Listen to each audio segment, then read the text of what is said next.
You're listening to Mondays Unfiltered, the podcast for anyone who's accepted that work is inevitably work. We're your hosts, Heather and Kristin. We break down burnout, baffling policies, and corporate chaos with dry humor and real solutions. Grab your coffee and whatever optimism survived the weekend, Mondays have begun. A little about us. Chris spent decades helping executives shape brands and craft messages that inspire, and I built systems that actually made those visions work behind the scenes and kept people from falling apart in the process. Thanks for joining us today. Happy Monday. Yeah, happy Monday to you. We're talking about open space concepts today in the office. Which we all hate. And seems like a lot of people hate it because today's statistic I found, which is really cool, from the American Society from Employers, quote, says open plan offices frequently decrease face-to-face interaction by 67 to 72%. And lower employee well-being, job satisfaction, and productivity. If I can go on a little bit longer, it says, while designed for collaboration, these spaces often lead to increased distractions, high stress, more sick days, etc., etc. I could not agree So more. hate I open hate them, spaces. but there were a lot of people that I worked with that liked them. Why? I don't know. Well, maybe They're it's not because ADD like you and I. yeah. Maybe it was because they were younger. It seemed to be the younger employees. And so maybe it was because it was similar to being in school still, maybe, that it was familiar to them. Huh. Well, I don't know. Like they started with the open space concept way back. I don't know, way back. It's not that long ago because, I worked in media and marketing analytics and that kind of stuff. So I called on a lot of ad agencies, and they started at the ad agencies like in New York and Chicago. And all I can tell you, and they had a lot of younger employees, right? They Mhm. hired, newer to career people. Yeah, yeah, They were anxious, angry, uh, yeah, really brusque. They yeah. had no privacy. They couldn't have phone conversations. If you were on the phone with them, and a lot of those companies now are requiring them to go back to work, right? Hmm, hmm. If you were on the phone with them, you couldn't hear a damn thing that they were saying. Yeah. Well, I was watching an old movie this weekend. It was 9 to 5, and it was the one with Dolly Parton, and they're working in the office, That's one of and my it was favorite movies. okay. So I had never seen it before. I just loved the Hmm. song. Um, and as I age, I am listening to lyrics more and like hearing the story of the writer, and that one really rang true to me in thinking back about work. But that movie was filmed in '79, and it was representative of the '70s. But the one thing that I noticed about it was that it was open space concept.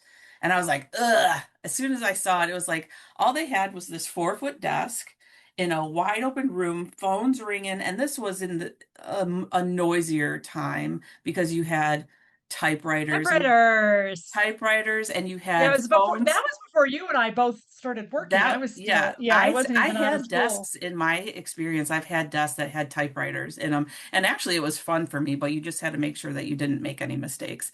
But those were loud spaces, so I could see where anger and anxiety and all that would come into play. Oh, it was awful. Like you could tell that they hated it. And it was funny. So, we used to go into the ad agencies all the time if you were Hmm. having a meeting with them. And, obviously you're coming to them. Um, there were no spaces to meet because all of any conference space was always taken Yeah. because people were trying to find some way to get Hide. work done. They were trying to Yeah. hide. They were trying to hide. And I just remember, I still have it emblazoned in my head. I went in to see, and this was like agency after agency after agency. So if you work for an ad agency, you know what I'm talking about. And there were just rows and rows and rows of desks and really tight, Mm. squished together. Like it's like if you moved your elbow, you would elbow somebody next to you. Hmm. And I much prefer, like, give me a cubicle farm Yeah. over, at least give me some semblance of privacy. And maybe it's like being a Right. horse. And I used to have horses where I need to have at least blinders on. Blinders, yeah. Well, at my last office, most of the roles that I had in my career, I would consider my desk open space concept because I was reception or admin or something like that, where I was easily accessible, and it was very distracting. People would shout my name. The one boss, I've talked about him before, he would scream my name from his desk to get my attention, and I hated it. But I would too. so many people would come and lean on my cube because I was an admin and needed to be accessible. I had lower wall space. So many of our cubicles had like three-quarter walls, or they're like, 5 feet tall, where you had like a pane of glass. But mine typically didn't because they wanted me accessible. Yeah, that's really hard. It's again, when you have differing work styles and you and I, our mission is how can we make work a better place? Right. How can we make better leaders? How can we make better managers? How can we make better operational efficiencies? And I know the attitude, and we're going to talk at some point about layoffs and stuff. I know the attitude, especially with the big technology companies, is, "Hey, you're lucky to have a job." I mean, Oh, those used to be jobs where, we can talk about. That's probably going to be another subject one day. yeah. Is where if you got with the big tech companies, you knew you had a job for life, and they're laying off like crazy because they think, AI can do your job. That's going to be a subject coming up. Um, but it's like you want more productivity out of your employees. Give them some private And spaces. treat them like people rather than Right. ownership, or like I hate to go down that road of ugliness in the past, like slavery, but I mean, I think that the employers should also have the mentality of they're lucky to have the employee, rather the employee's lucky to have a job. Well, I don't know. I read something the other day that was, oh, it might have been on the YouTube channel with a guy that he talks about life after being laid off, Mm. and somebody made a comment. They said, some of these employers are getting back after the days of when employees were so expensive, when employees were hard to hire, and now they're, the pendulum's going to go back the other way. Yeah, yeah, But we're trying to deal with what's going on now. Like yeah, we're not economists. We're not like trying to yeah. prognosticate the Everything is cyclical. It'll come back around. But when the last company I was at switched from the assigned cubicle spaces where you had a nameplate and all that to this open concept hoteling where you had to reserve a desk. You couldn't bring your personal items into the office anymore because you weren't necessarily going to have that space tomorrow unless you reserved it ahead of time. It was demoralized. Like I felt less than. I didn't feel engaged. I felt like negated. Like you're no different. And I don't want to say that I'm no different than anybody else, but if I had a role to play, then I should have a space that represents what I do, I think. I agree. If that's my feeling, like employers, if you're requiring people to come back into the offices, at least create a space Where they're welcome and that comfortable. that's welcoming and comfortable. And, going into this quote off of American Society of Employers, um, they say, while open areas promote visibility, they often lack the privacy required for deep focus. And Mm-hmm. so everything that Heather and I talk about, yes, there is a human aspect to making work be more human oriented, Right. because you still do need humans.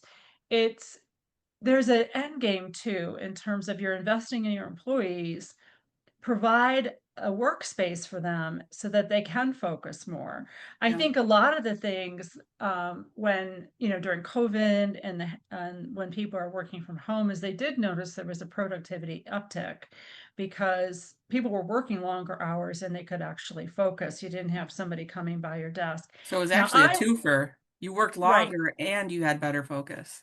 And you had better focus. Who cares if you threw a load of laundry in or you washed your Right. toilet in between Yeah. meetings? But Yeah. um, that for me was really stark when I saw those like long tables with no Yeah. way. I was like, Ugh. how in the And world? everything And I was like so white and stale too. Like I didn't like it. Yeah. So there was another thing, and was it something that you and I talked about, Heather, where to get privacy, some people are wearing headphones? Hmm. So where people are using the open spaces to be more collaborative, so to speak. It was a different article I read. People are actually wearing headphones so they actually can concentrate. So they actually found interactions actually dissipating, kind of like Decrease. that. Yeah. Yeah, it was decreasing. Well, and Um, it's so intrusive. Like you said, if you're looking to focus, you have to leave your space. You have to go find a space to go do it in. Where, um, if you were assigned a space, you had things that were useful to you and people knew where to find you. And it was kind of like your bedroom almost, like that's your private space. It's not very often that someone would come into my cubicle and sit on my desk. Like I didn't have a chair next to me. But if you're in an open space concept and there's no one across from you, anybody can sit down and just start talking and gabbing. And then your time and your focus is impeded. right, 100%. Yeah, the article that I read that talked about the headphones, they were saying, let's face it. And I wish I had clipped that article because the writer had said, let's face it, companies are trying to actually use the excuse there's more collaboration really to save on space and Yeah. office furniture. Hmm. There was Um, somebody that I knew, a friend of mine, works for a large organization, and to cost to cut costs, they removed all of the trash cans. Not only did they have communal space, they removed all of the trash cans from everyone's desk and they put a communal trash can in the space. So you either like made a pile on the floor and got up later to go throw it away, or, every time you tossed something away, you had to get up and go put it. It was insanity. did it say why they did that? Was there They did it some, did for, did they pay like an exorbitant amount of money to some consultant that said, hey, you're spending too much money on the cleaners coming through and emptying waste baskets? yeah, something to that effect, I'm sure. Yeah. But like how anti-productive? Like, Has anybody else out there yeah, had knock, knock, knock. experiences? Has anyone else out there have had experiences at their companies? Please write us and tell us if your company, we will keep your It's name and insane. company private, ha done some really strange cost-cutting things, and they've Yeah, hired consultants to come in and tell them, please write us and tell us that's ridiculous. Like you don't have your own wastebasket? no. And I remember watching a video when they switched us to the hoteling space. One of the offices created a video to educate people on etiquette now that we're in open space. So remember your volume. Remember the food that you're eating could be affecting somebody else. So, don't necessarily eat at your desk, eat in the kitchen space. If you're going to change your clothes in your office, remember that your office now has a glass wall and is not. That was one Well, of that the, was on the it was training in the video. video. It was in the video. So don't drop your trowel in the office. Oh, don't even laugh on that one because there was a guy that when I first worked at AOL, and I got in as a contractor, so to administrative contractor.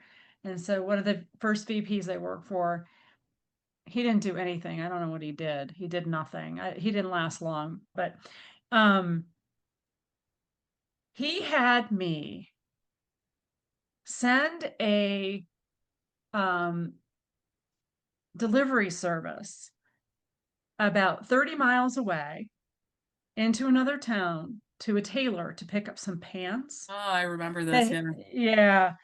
And he would change in his office. Hmm. There was so many offices that had outfits, clothing hanging on the back of their door, especially when we went to Jeans Friday, where when I grew up in work, you dressed every day. You wore hose, you wore dresses, you wore suits, you had I did belts, you too. tucked When I in your first started out shirts. of college, Like yeah. all of that was a thing when I started, and over time it became more and more casual. And I remember one person was dressed very poorly at the office, and a client came to see them. And we said, "Your client is here." And they said, "I can't go out like this." And they're like, "That's your problem. You should have had a change of clothes available to you so that you were presentable when a client came in." Because it was definitely an anomaly that they had come in. But so many partners that I remember had jackets hanging on the back of their doors or a change of clothes to some degree. Well, having a And jacket is alcohol. I knew where the alcohol was too. a jacket's different than drop and trow, and I don't know. And he charged that, by the way, that expense to the company. Um, there's a lot of bad Bad stuff behavior. going on, or in the early days that people didn't even notice because Uh, AOL was making so I much think it money. still goes on. Oh yeah, I'm sure it does. Anyway, but back to the open space thing. Yeah, it was funny because the quote I had, what was office space was, so I was sitting in my cubicle today and I realized ever since I started working every single day of my life has been worse than the day before. Peter Gibbons says that. And I kind of like keep No, but thinking about, the closer is the best part of that quote. well, I didn't get it. What is it? So You close it. basically, today is the worst day of my life. So every day. Um, but I think it's really interesting that, then I just read some conjecturing. It's so weird how subjects will interchange with each other because, how we are having these ridiculous gas price increases. Hmm. So there was actually in the trades that I was looking at to prepare for this segment, there was some discussion about employers having to put sort of a halt to the return to office Hmm. policies Hmm. because people are pushing back at the gas prices. Hmm.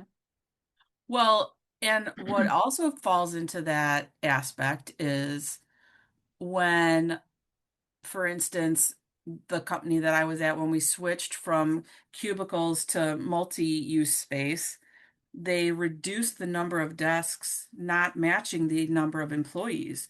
So they went 4 to 1 on a desk. So you can't even require everyone to come back because there's not enough desks. What did you play that game that you run around a desk that you Yes, played in kindergarten and somebody yes. was without a chair? They had it Yeah, that was on the musical floor, chairs. musical This is chairs. musical desks.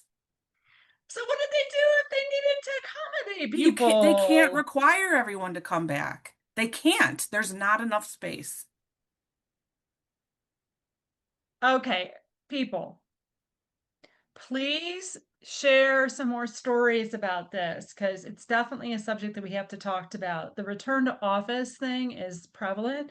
People are afraid of losing their jobs, so they are adhering to it. Yeah, they're But did complying. your office require you to sit in open space? And if so, even anecdotally, did your productivity decrease? Yeah.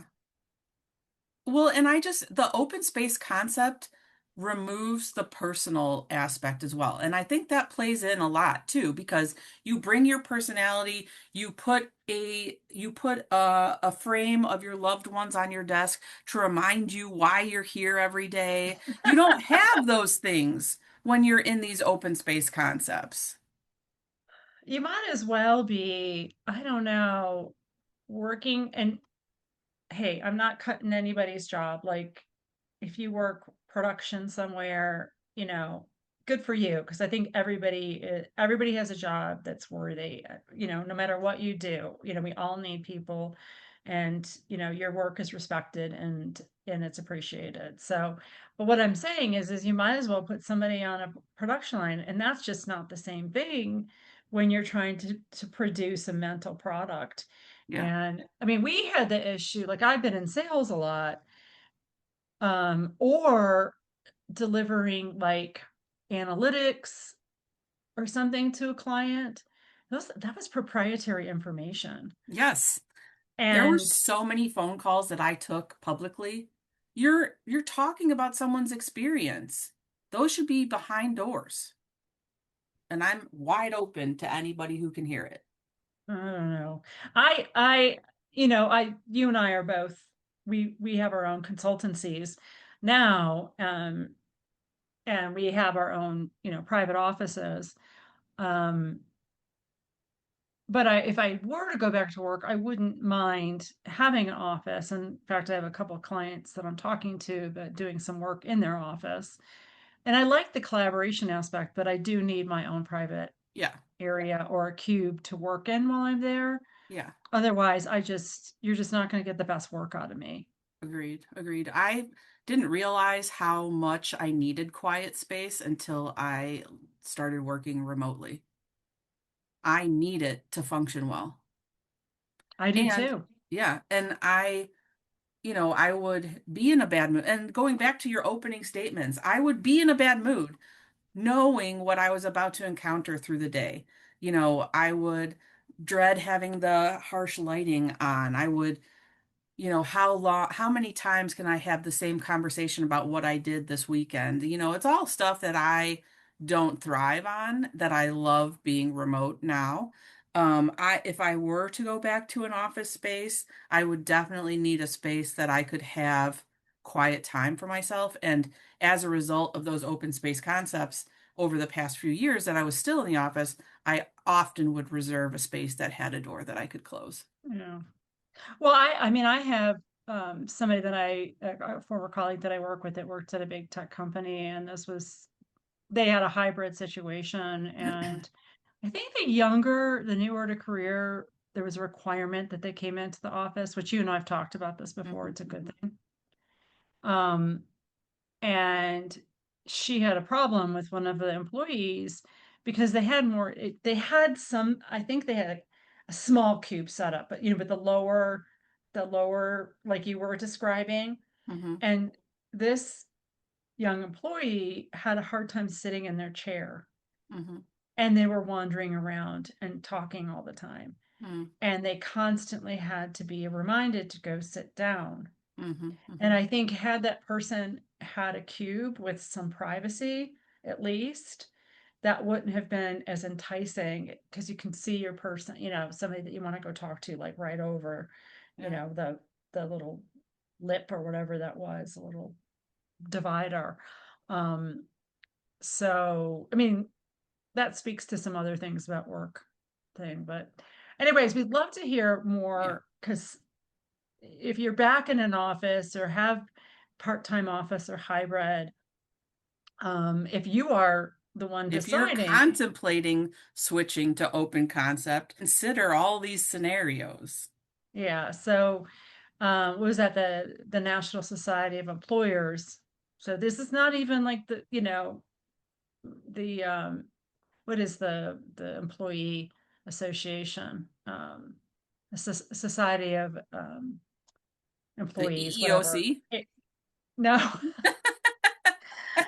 I don't know, the acronym, it went right out of my head. So this is really the Association for Employers. It wasn't the Association for Employees or Employees. HR Okay, managers, got it. who are saying, rethink this, because Yeah. they've done studies. And I can see some space so that you have multi-use space, but don't convert your entire office without analyzing all these scenarios.